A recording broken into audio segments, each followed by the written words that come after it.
राधे कृष्ण आप सभी को। आज की वीडियो में चर्चा करेंगे वैशाख पूर्णिमा।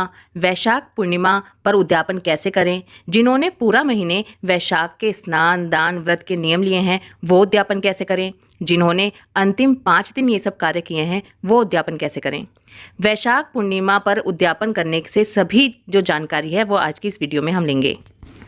वैसे तो साल में जितनी भी पूर्णिमा आती हैं, जितनी भी पूर्णमासी आती हैं, सबका ही अपना महत्व होता है, लेकिन वैशाख पूर्णिमा का विशेष महत्व है क्योंकि हम जानते हैं कि वैशाख मास तो खुद में ही कितना महत्वपूर्ण मास है। ये भगवान विष्णु का प्रिय मास है जिसको इन्होंने अपना नाम दिया है। इसलिए वैशाख मास को माधव मास या मधुसूदन मास भी कहते हैं। इसीलिए वैशाख पूर्णिमा का भी अलग ही महत्व है। वैशाख पूर्णिमा को बुद्ध पूर्णिमा और पीपल पूर्णिमा भी कहा जाता है। इस दिन बुद्ध पूर्णिमा भी मनाई जाती है। भगवान बुद्ध को भगवान विष्णु का ही 9वां अवतार भी माना जाता है।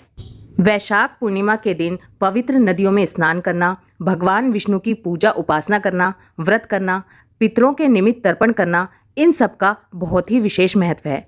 इन सब के बहुत ही अच्छे फल हमें मिलते हैं। चलिए अब बिना देर किए हम वैशाख उद्यापन की विधि के बारे में चर्चा करते हैं। जिन लोगों ने वैशाख मास में पूरे महीने किसी भी तरह के नियम लिए हैं वो वैशाख पूर्णिमा वाले दिन उसका उद्यापन करते हैं। जिन्होंने 5 दिन के नियम लिए हैं वो भी उद्यापन करेंगे। लेकिन इसके अलावा मैं आपको बता दूं, जिन्होंने पूरे वैशाख मास कुछ भी नहीं किया है उनको भी वैशाख पूर्णिमा के दिन दान अवश्य करना चाहिए। वैशाख पूर्णिमा के दिन सुबह सवेरे ब्रह्म मुहूर्त में नदी स्नान करें। अगर नदी स्नान ना कर सके तो घर पर ही स्नान करें और उसके बाद अपनी श्रद्धा और सामर्थ्य के अनुसार दान जरूर करें। ये मैं उनके लिए भी कह रही हूँ जिन्होंने पूरा महीने कुछ नहीं किया है, वो भी वैशाख पूर्णिमा पर ही जरूर करें। वैशाख पूर्णिमा पर दान का विशेष महत्व है। नारद पुराण में बताया गया है कि वैशाख पूर्णिमा पर जो भी जितना धन ब्राह्मण को देता है उसको उतने ही शुभ फल प्राप्त होते हैं। इस दिन जल से भरे हुए घड़े, कलश, छाता, जूते, पंखा, सत्तू, पकवान, मौसमी फल आदि का दान करना चाहिए। इस दिन किया गया दान गोदान के समान फल देने वाला होता है। इसके साथ आपको ये भी बता दूं कि वैशाख पूर्णिमा के दिन सत्य विनायक व्रत भी रखा जाता है। सत्य विनायक व्रत धर्मराज की प्रसन्नता के लिए रखा जाता है। सत्य विनायक व्रत रखने से यमराज प्रसन्न होते हैं। वैशाख पूर्णिमा के दिन यमराज के निमित्त भी दान देना चाहिए। वैशाख पूर्णिमा पर व्रत रखने से दरिद्रता दूर होती है। कहा जाता है कि भगवान विष्णु ने अपने परम मित्र सुदामा को इसी दिन व्रत रखने का विधान बताया था, जिससे उनकी दरिद्रता दूर हुई थी। अब इस दिन क्या कैसे करना है ये विधि जान लेते हैं। इस दिन सुबह ब्रह्म मुहूर्त में उठेंगे।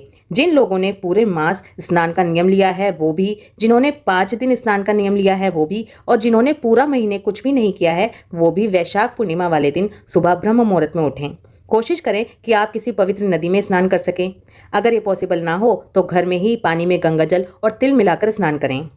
अगर आप पवित्र नदी में स्नान करने के लिए जा रहे हैं वैशाख पूर्णिमा वाले दिन तो पितरों का तर्पण जरूर करें। इस दिन पितरों का तर्पण करने से हमारे पितृ प्रसन्न होते हैं और हमें आशीर्वाद देते हैं।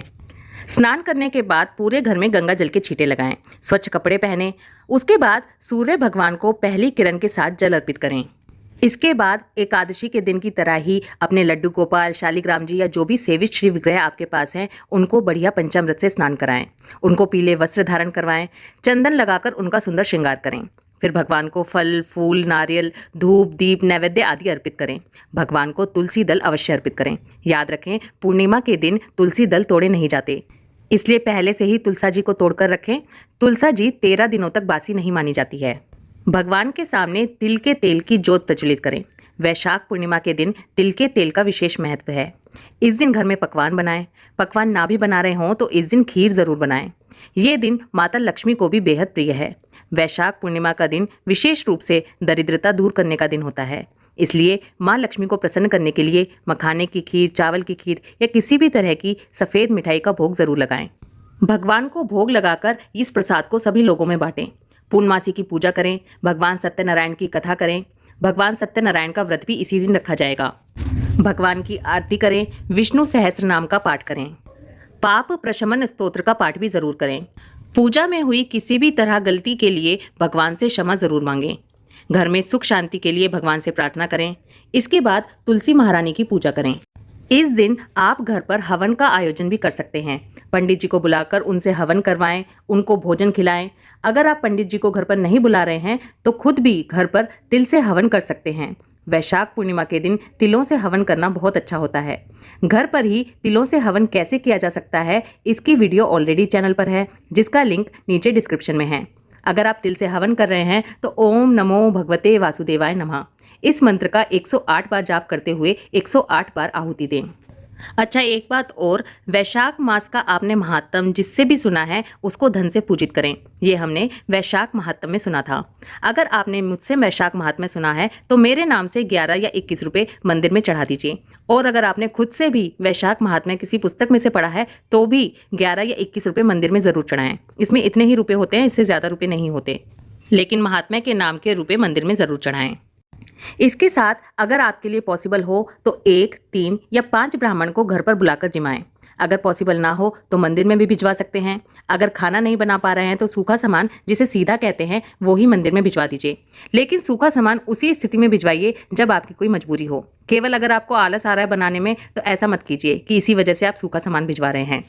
सूखे सामान में आप आटा, चावल, चीनी, सब्जी में जैसे आलू या टमाटर हो गया, मसाले हो गए वो भी रख सकते हैं, दाल उड़द की रख सकते हैं, घी, दूध, चीनी और चावल तो ज़रूर ही रखिए, क्योंकि इस दिन खीर बनाने का विशेष महत्व होता है। तो जो खीर का सामान है वो ज़रूर दान कीजिए।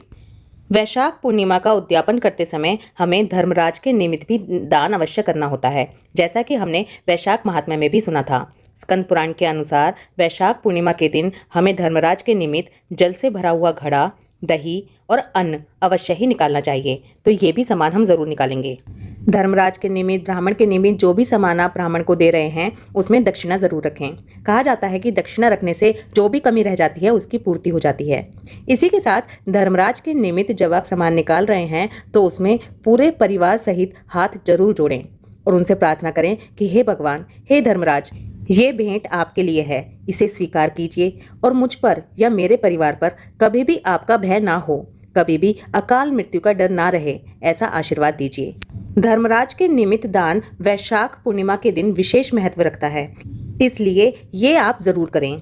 कहा जाता है कि वैशाख पूर्णिमा के दिन धर्मराज के निमित्त जल से भरा घड़ा, दही और अन्न निकालने से हमें गौदान के बराबर फल मिलता है और इसके अलावा यमराज का और अकाल मृत्यु का भय नहीं रहता। वैशाख पूर्णिमा के दिन पीपल की पूजा भी अवश्य करें, क्योंकि इस वैशाख महीने में पीपल का विशेष महत्व है, इसलिए इसे पीपल पूर्णिमा भी कहा जाता है। जिन्होंने पूरा महीना पीपल पर दीपक जलाने का नियम लिया था वो भी इसका उद्यापन करेंगे। पीपल पर 4 बत्ती लगाकर घी का दिया जलाएंगे। पीपल पर जल जरूर चढ़ाएंगे और दक्षिणा जरूर रखेंगे। वैशाख पूर्णिमा के दिन शाम को चंद्र देवता की पूजा करना भी बहुत अच्छा होता है।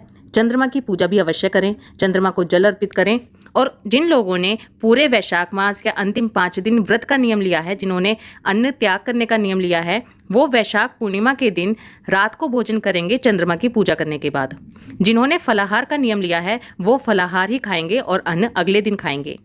अगर आपकी सामर्थ्य हो तो वैशाख पूर्णिमा के दिन स्वर्ण दान करने का भी विशेष फल होता है।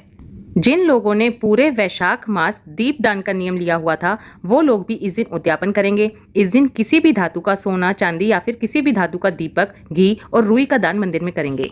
अब मैं आपको कुछ ऐसी चीज़ें बता देती हूँ जिनका दान करना वैशाख मास में बहुत अच्छा होता है। अगर आप ये दान वैशाख के पूरे महीने में कभी भी कर चुके हैं तो बहुत अच्छा है, नहीं तो आप पूर्णिमा वाले दिन भी ये दान कर सकते हैं।